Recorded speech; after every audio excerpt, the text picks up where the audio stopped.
Je passe du gel, je m'en resserre une fois ou deux. Ça m'arrive plusieurs fois de le toucher avec mes mains, oui. Grave erreur.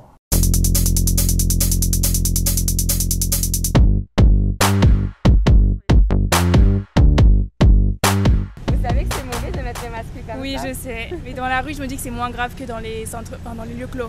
Alors, on voit des choses qui sont embêtantes, c'est que la plupart des gens portent le masque, mais le portent mal et le mettent sous le menton. Et ce qu'il faut expliquer à ces gens-là, en fin de compte, c'est que autant pas porter de masque dans ces conditions-là, parce que ça n'a aucun intérêt et qu'on va toucher le masque plusieurs fois dans la journée.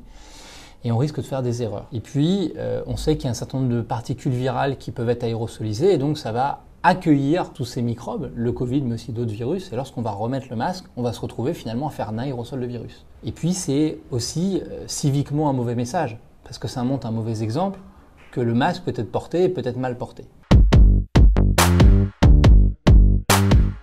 En fait, il est en dessous du nez. Ouais.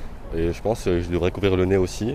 Mais vu que je suis dehors, je ne suis pas dans un coin, dans un endroit où c'est enfermé, donc je le laisse pour pouvoir respirer. Et je ne peux pas respirer. Alors dans la rue, je dégage le nez. C'est toujours cette même erreur, et surtout, les passants le savent que le masque est mal porté. La partie la plus importante à couvrir, c'est justement le nasopharynx et c'est justement le nez. Mais à ce moment-là, comme c'est expliqué, si on n'est pas dans une atmosphère confinée et qu'on est en extérieur et qu'on garde une distance de sécurité, il vaut mieux ne pas mettre de masque et se sentir mieux que de le mettre mal.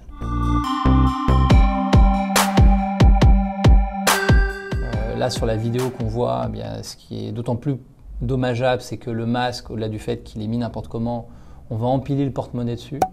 C'est-à-dire qu'on va mettre d'autres choses qui vont ramener d'autres bactéries, d'autres microbes. Et donc finalement, on va se retrouver avec un objet qui est complètement souillé, complètement contaminé. Je pense que c'est vraiment le bon moment où il faut se dire, peut-être que je devrais jeter mon masque, à défaut, si je ne peux pas le mettre en sécurité et changer de masque.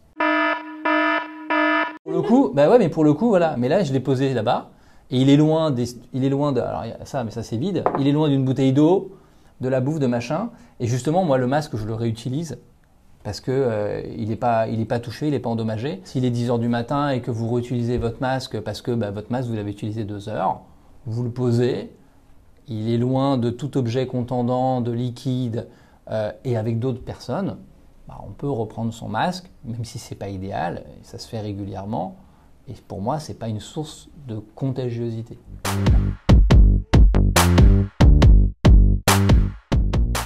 Là, on est dans une situation où finalement on va manipuler le masque, on va probablement aussi le déchirer lorsqu'on va le mettre dans le sac à main, on va le plier et finalement on va le rendre poreux.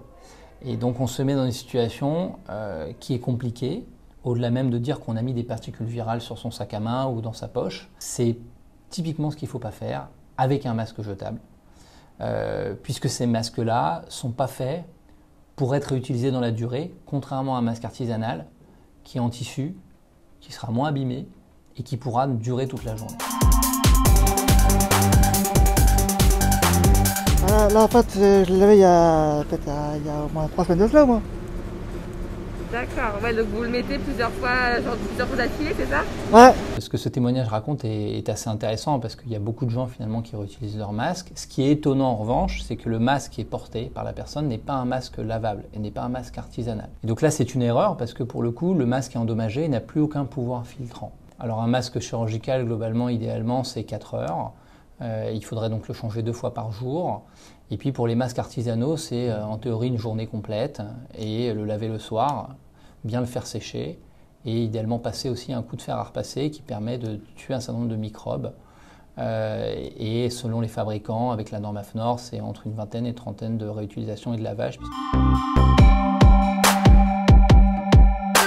Je le réutilise, je le nettoie. Je passe du gel dessus, je m'en resserre une fois ou deux. Grave erreur. Le problème, c'est qu'elle va mettre une substance qui, en plus de ça, est un gel hydroalcoolique, qui donc est extrêmement caustique, extrêmement agressif, puisqu'il y a de l'alcool, et qui va endommager les surfaces du masque, et donc va perdre complètement son objet filtrant. Et d'ailleurs, un masque, lorsqu'il est mouillé, lorsqu'il est humidifié, si vous avez toussé, si vous avez éternué, on a eu de la chance, parce que jusqu'alors, on a eu globalement un beau temps, mais s'il pleut, la durée de vie du masque, elle est amoindrie. Et là, en fait, en voulant faire bien pour réutiliser son masque, elle se met dans des conditions où le masque n'est plus du tout efficace.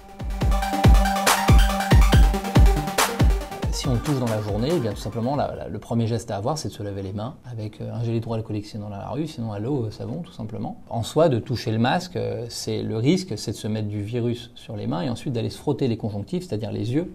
Beaucoup de gens oublient, mais les yeux sont une source d'infection très importante de la plupart des virus.